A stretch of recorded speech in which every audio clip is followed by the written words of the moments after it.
I wanted to begin, Melinda, by asking you, you've traveled many times to Ukraine, most recently this summer where you spent time in Lviv. You've also been to the front lines. What is your assessment of the mood in Ukraine right now as it is trying to hold off the Russian assault?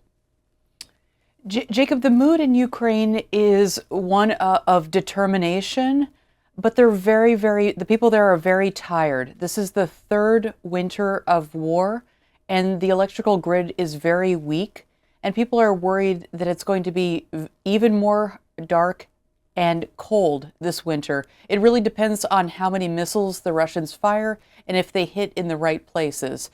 But I'll give you an example. This summer in Lviv, I was a student at Ukrainian Catholic University learning Ukrainian, and I would be taking a shower and the power would go out. I would have to study by candlelight at night. With these power cuts, it makes life very, very difficult. It's hard to go to school. It's hard to run a business. It's hard to have a restaurant meal.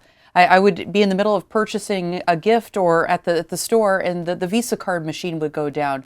So these power cuts that we've seen in Ukraine make ordinary life extremely hard. More than 1 million Ukrainian children have to have their lessons online as a result of the war in Ukraine.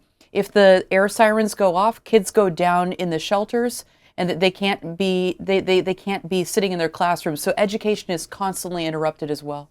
One of the interesting or sobering things about this war, you mentioned children. There is a report that just came out today from Yale University, which ties Vladimir Putin, the Russian president, directly to the kidnapping of children in the eastern Ukrainian territories and removing them to Russia. Right. The report indicates that Putin's own personal planes have been used for this purpose. I assume this does not surprise you, as it is part of a larger war, not just for territory, Right. but also to wipe out the essence of the Ukrainian nation. That's exactly right, Jacob. So this report does not surprise me. The Vladimir Putin is personally involved in this strategy to destroy Ukraine. This is not about NATO membership. His intent right now is to make sure that Ukraine is not a viable country. And I don't have the numbers at my fingertips, but the Russians have taken thousands of Ukrainian children, and they've removed their passports and they're indoctrinating them and trying to turn them into Russian citizens.